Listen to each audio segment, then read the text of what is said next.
ಬೆಂಗಳೂರಿನಲ್ಲಿ ತೆರಿಗೆ ಬಾಕಿ ಉಳಿಸಿಕೊಂಡವರಿಗೆ ಲಾಸ್ಟ್ ವಾರ್ನಿಂಗ್ ಅನ್ನು ಕೊಡಲಾಗಿದೆ. ಬೆಂಗಳೂರಿನ 2 ಲಕ್ಷಕ್ಕೂ ಹೆಚ್ಚು ಆಸ್ತಿದಾರರಿಗೆ ಪಾಲಿಕೆಯಿಂದ ಕೊನೆ ಎಚ್ಚರಿಕೆ ನೀಡಲಾಗಿದೆ. ನಿರ್ಲಕ್ಷ್ಯ ಮಾಡಿದ್ರೆ ನಿಮ್ಮ ಆಸ್ತಿ ಕಳೆದುಕೊಳ್ಳಬೇಕಾಗುತ್ತೆ ಅಂತ ಎಚ್ಚರಿಕೆ ನೀಡಲಾಗಿದೆ. ಬಿಬಿಎಂಪಿ ವ್ಯಾಪ್ತಿಯಲ್ಲಿ 390 ಕೋಟಿ ರೂಪಾಯಿ ತೆರಿಗೆ ಬಾಕಿ ಉಳಿಸಿಕೊಂಡಿರುವಂತ ಜನರು ಈಗಾಗಲೇ 600ಕ್ಕೂ ಹೆಚ್ಚು ಆಸ್ತಿ ಹರಾಜು ಮಾಡುವುದಾಗಿ ಪಾಲಿಕೆ ಹೇಳಿದೆ. ಹೀಗಾಗಿ ಆಸ್ತಿ ತೆರಿಗೆ ಪಾವತಿಸಿದವರಿಗೆ ಕೊನೆಯ ಚಾನ್ಸ್ ಅನ್ನ ಪಾಲಿಕೆ ನೀಡಿದೆ. 390 ಕೋಟಿ ರೂಪಾಯಿ ತೆರಿಗೆ ಬಾಕಿ ಉಳಿಸಿಕೊಳ್ಳಲಾಗಿದೆ. ಆದಷ್ಟು ಬೇಗ ಕಟ್ಟಿ ಅಂತ ಹೇಳ್ತಾ ಇದ್ದಾರೆ. ಕೊನೆಯ ಎಚ್ಚರಿಕೆಯನ್ನ ನೀಡಲಾಗ್ತಾ ಇದೆ. ಎಷ್ಟೆಷ್ಟು ಎಲ್ಲೆಲ್ಲಿ ಬಾಕಿ ಉಳಿಸ್ಕೊಂಡಿದೆ?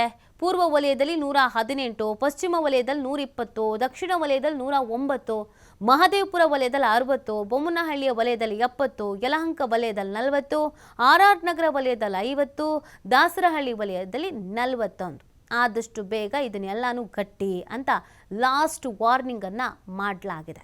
ಬೆಂಗಳೂರಿನಲ್ಲಿ ತೆರಿಗೆ ಪಾವತಿ ಮಾಡದೆ ಬಾಕಿ ಉಳಿಸ್ಕೊಂಡವರಿಗೆ ಕಡಿಯದಾದಂಥ ಒಂದು ವಾರ್ನಿಂಗ್ ಕೊಡಲಾಗಿದೆ. 2 ಲಕ್ಷಕ್ಕೂ ಹೆಚ್ಚು ಆಸ್ತಿದಾರರಿಗೆ ಪಾಲಿಕೆಯಿಂದ ಈ ಕೊನೆಯ ಎಚ್ಚರಿಕೆಯನ್ನು ನೀಡಿರುವಂಥದ್ದು. ಈ ಬಗ್ಗೆ ಮತ್ತಷ್ಟು ಮಾಹಿತಿಯನ್ನು ನೀಡ್ತಾರೆ ನಮ್ಮ ಪ್ರತಿನಿಧಿ ಗಣೇಶ್. ಸಾಕಷ್ಟು ಬಾರಿ ಹೇಳಿದ್ರು ಕೂಡ ತುಂಬ ಜನ ಕಟ್ಟೇ ಇಲ್ಲ, ತೆರಿಗೆಯನ್ನು ಬಾಕಿ ಉಳಿಸ್ಕೊಂಡಿದ್ದಾರೆ. ಕೊನೆಯ ವಾರ್ನಿಂಗ್ ಕೊಟ್ಟಿರೋದ್ರಿಂದ ಹೇಗೆ ವಸೂಲಿಗೆ ನಿಂತ್ಕೊಂಡಿದ್ದಾರೆ, ಹೇಗೆ ಕಟ್ಟಬೇಕಾದಂಥ ಅನಿವಾರ್ಯತೆ ಪರಿಸ್ಥಿತಿ ಇದೆ ಅಂತ?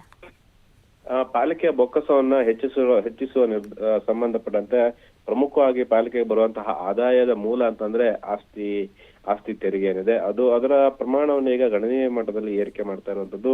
ಹಾಗೇನೆ ವಸೂಲಿ ಅಂತಂದ್ರೆ ಯಾವ್ಯಾವ ರೀತಿ ಪೆಂಡಿಂಗ್ ಇಟ್ಕೊಂಡಿದ್ರು ಹಲವು ವರ್ಷಗಳಿಂದ ದಶಕಗಳಿಂದ ಆಸ್ತಿ ತೆರಿಗೆಯನ್ನು ಕಟ್ಟದೇ ಇರುವಂತಹ ಆಸ್ತಿ ಮಾಲೀಕರಿಗೆ ಈಗಾಗಲೇ ನೋಟಿಸ್ ಅನ್ನು ನೀಡಲಾಗಿತ್ತು.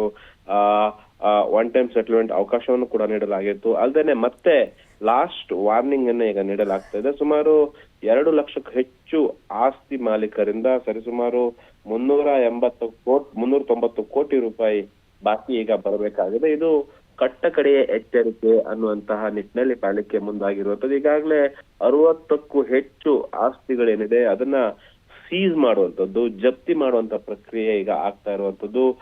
ಮುಖ್ಯವಾಗಿ ಪೂರ್ವ ವಲಯದಲ್ಲಿ 118, ಪಶ್ಚಿಮ ವಲಯದಲ್ಲಿ 120, ದಕ್ಷಿಣ ವಲಯದಲ್ಲಿ 109, ಆರ್ ನಗರ ವಲಯದಲ್ಲಿ 50, ಹಾಗೇನೆ ದಾಸರಹಳ್ಳಿ ವಲಯದಲ್ಲಿ 41 ಸೇರಿದಂತೆ ಸುಮಾರು 600ಕ್ಕೂ ಹೆಚ್ಚು ಆಸ್ತಿಗಳನ್ನ ಈಗಾಗಲೇ ಹರಾಜಿಗೆ ಒಂದು ಪಟ್ಟಿಯನ್ನ ಮಾಡ್ಕೊಳ್ಳಲಾಗಿದೆ, ವಲಯವಾರುಗಳ ಪಟ್ಟಿಯನ್ನ ಮಾಡ್ಕೊಳ್ಳಲಾಗಿದೆ. ಅಂತಹ ಆಸ್ತಿಗಳು ಈಗ ಅದನ್ನ ಒಂದ್ ರೀತಿಯಲ್ಲಿ ಮುಟ್ಟುಗೋಲು ಹಾಕುವಂಥದ್ದು, ಅದನ್ನ ಹರಾಜಿಗಿಟ್ಟು ಬರುವಂತಹ ಆಸ್ತಿ ತೆರಿಗೆಯನ್ನ ಪಡ್ಕೊಳ್ಳುವಂತಹ ಪ್ರಕ್ರಿಯೆ ಈಗ ಮುಂದುವರಿತಾ ಇದೆ. ಹೀಗಾಗಿ 2 ಲಕ್ಷ ಆಸ್ತಿ ಮಾಲಕರಿಗೆ ಇದು ಲಾಸ್ಟ್ ಚಾನ್ಸ್ ಅನ್ನುವಂತಹ ಮಾಹಿತಿಯನ್ನ ಬಿಬಿಎಂಪಿ ಕಂದಾಯ ವಿಭಾಗದ ವಿಶೇಷ ಆಯುಕ್ತರು ಈ ಒಂದು ಸೂಚನೆಯನ್ನು ನೀಡಿರುವಂತದ್ದು. ಹಾಗಾಗಿ ಇದೊಂದು ರೀತಿಯಲ್ಲಿ ದೊಡ್ಡ ಮಟ್ಟದ ಡ್ರೈವ್ ಅಂತಾನೆ ಹೇಳ್ಬೋದು. ಅಂದ್ರೆ ಈ ತರದೊಂದು ಪ್ರಕ್ರಿಯೆಗಳು, ಈ ತರದೊಂದು ತೆರಿಗೆ ವಸೂಲಿ ಪ್ರಕ್ರಿಯೆಗಳು ಬಿಎಂಪಿ ಹಿಂದೆ ಮಹಾನಗರ ಪಾಲಿಕೆಯ ವ್ಯಾಪ್ತಿಯಲ್ಲಿ ಆಗೇ ಇಲ್ಲ ಅಂತ ಹೇಳ್ಬೋದು. ಹಾಗಾಗಿ ಎಲ್ಲೋ ಒಂದು ರೀತಿಯಲ್ಲಿ ಟ್ಯಾಕ್ಸ್ ಅನ್ನ ಯಾರು ಕೂಡ ಕಟ್ಟದೇ ಇರಬಾರ್ದು ಅನ್ನುವಂತಹ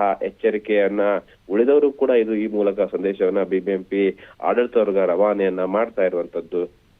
ಓಕೆ, ಥ್ಯಾಂಕ್ ಯು ಗಣೇಶ್, ತಮ್ಮೆಲ್ಲ ಡೀಟೇಲ್ಸ್ಗಾಗಿ.